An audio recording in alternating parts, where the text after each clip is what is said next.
Nowadays, people are always griping about their jobs. They feel unappreciated, unsure about their job security, and obsolete. They never know when they might be laid off and or replaced. There are oodles of workers who live in fear of getting booted out for simple reasons like coming back from lunch late or having to stay home with a sick child. This has led to more and more people looking to shore up their incomes in less conventional fashions. It's led many to start their own home businesses, and the internet is their platform of choice. In a world where corporate downsizing is now common, many feel that salvation lies in starting an internet business. Some say, just in case, and others feel that they've had enough of living on the whims of others, including bosses, managers and supervisors, who can tell them when to go to lunch and when they can go home. Surf the web sometime and you'll see just how many individuals have started their own internet business. Seriously, cyberspace is loaded with them. All it takes is an idea, and human beings are chock full of really good ideas, solutions to common problems. Let me give you an example. There's a website where a housewife is making a great living selling custom knife sets. She was basically a working mum who'd come home to care for her sick child. With no college degree, she decided to start her own at-home internet business selling something she just happened to know a lot about: custom cutlery. She started this business with less than $100 and looked at it as just a way to bring in some extra money. After a year it turned into something huge, and now her husband works with her and it's their only source of income. You have to admit, that's pretty darn sweet. And it all started with her passion for kitchen cutlery and the knowledge that she'd picked up over time. Many times, people think internet businesses are all big conglomerates, but actually the internet is a great leveler. It allows stay-at-home mums and average people to be able to start with little or no money and work their way up to compete with the mega corporations. When you think about it, on the net no one knows whether you're a large company or just some guy in his basement with an internet connection. In fact, it doesn't matter. What does count is whether you can answer a person's need and answer a question with a product that solves a problem. That's it. And with that, the internet has become a boon in time of strife for all those who are willing to learn and grow. You too can begin an internet business if you really want it. A close friend of mine started her business by making custom children's clothing. She uses her sewing talents and creativity to make an honest living. Now she just has to keep up with the various orders. The bottom line in all of this is that you can never get canned from your own business, and your success is completely dependent upon your ingenuity and your ability to create and market a product that people want. And here's a case in point. Now, viewers of a certain age will remember the pet rock fad, which was in the 1970s. And what you may not know is it was invented by this guy, Gary Dahl, and it was done in response to a need. There were lots of people who lived in apartments or rented accommodation who weren't allowed to keep pets. So he came up with this idea that you could keep a rock as a pet. There was generally nothing in your lease that says that you couldn't have a rock as a pet, and he released it around Christmas time in 1975, and it only was around for about 6 months before the fad wore off, but in that short time he became a millionaire. The rocks cost him only a few cents to buy. He added a few more cents for packaging, which was bought in bulk, and he sold them for $3.95 each.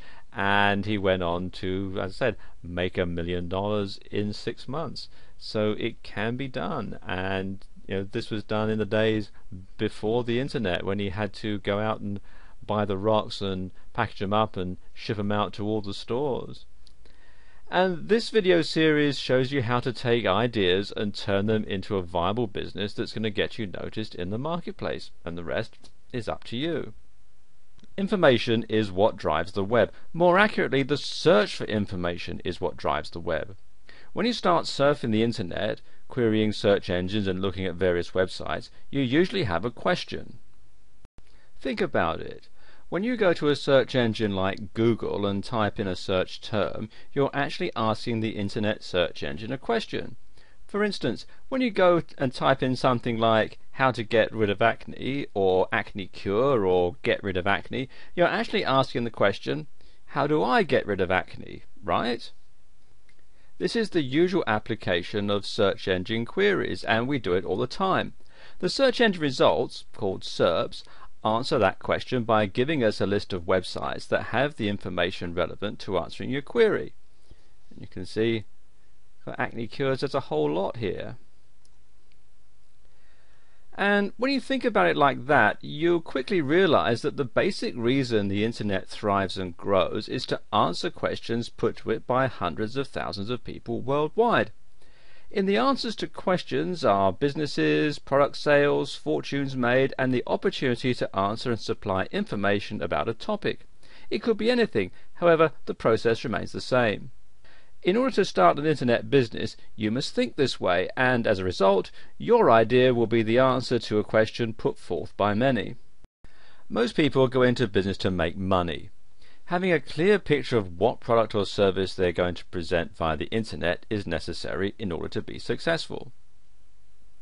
Having a business model plays a crucial role in achieving that goal. The type of environment in which a firm operates, as well as the type of changes that it faces, also play important roles. The internet stands to establish new game strategies for businesses. It renders existing bricks and mortar strategies obsolete, while creating opportunities for wealth creation via the web. Taking advantage of all that the internet entails involves conceiving and executing a good internet business model. Such a model must not only have the right components, but also the right linkages between them and its environment. It must also have a degree of resilience and flexibility to take advantage of change. In this video series, you'll find all of the factors and options that will allow you to go from internet business newbie to a level where you can conduct business effectively via the internet.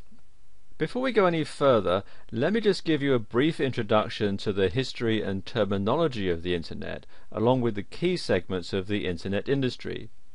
You see, the terms internet, the web, and the World Wide Web are often used interchangeably, but they're not the same.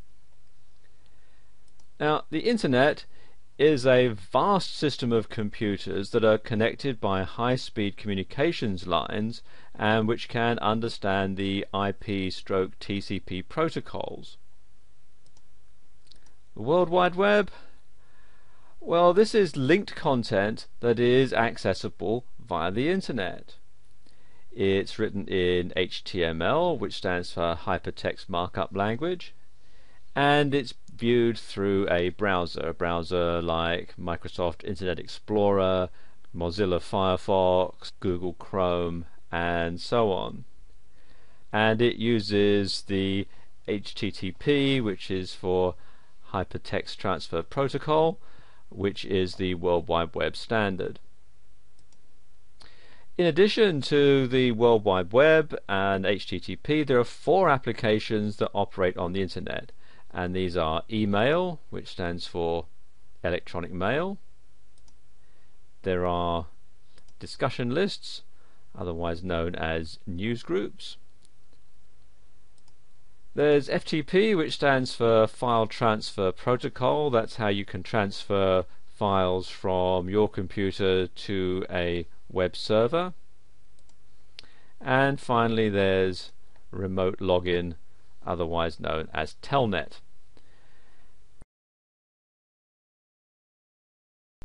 Companies in the internet infrastructure are found in one of 11 market categories or profit sites, which are grouped into 3 segments.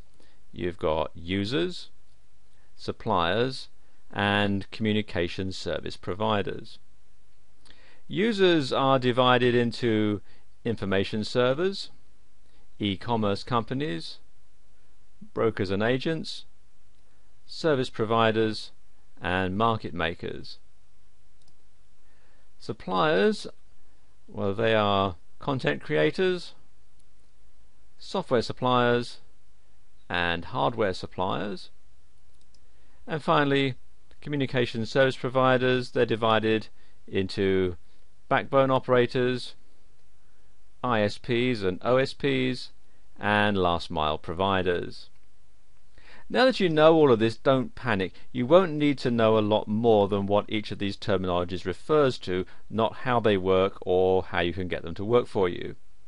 You'll be dealing primarily in the browser interaction and FTP categories. Now, these sound hard, but if you can program your digital recorder, you'll be able to work on the web quite easily. Even if you can't program your recorder, with a little study, you'll be able to get a website up and running pretty easily. Everything today has been streamlined, with results being the priority and not programming acumen. Of all the business models presented, one of the most popular and considered the best business model is the information-based model. While we go over all four categories that sell via the internet, you'll notice that one of the best, fastest growing models involves the dissemination of information via audio, video, and written media. A popular form is all digital, with no physical products to store, ship, or keep track of. A digital product has an infinite shelf life, can be downloaded at the convenience of the buyer, and never needs service. It's universal and easy to set up and maintain. All you need is a website, an idea, and the ability to produce, or hire somebody else to produce, the product. Through affiliate marketing, creating the product is not even necessary. The only thing an affiliate needs is knowledge of internet marketing, which is both for sale and freely supplied all over the internet. Blogs are the new website of choice on the internet. It used to be you would set up a static website. Static websites display the same information for all users with no interaction or dynamic change happening on the page. The page is usually an HTML or text page that remains the same until the entire site is updated. Static sites are considered Web 1.0 and are difficult to manage when sites get large, and they're equally difficult to keep up to date. They are, however, cache friendly and are quick and easy to put together. Most people have moved on to dynamic blog pages which can be updated all day long. The index or sitemap for the site updates automatically as information is added to the site, and with some blog platforms like WordPress and Blogger, it also notifies search engines and the many Web 2.0 sites that something has changed. Because of this, blog platforms have become the ideal and most popular format for websites to be built on.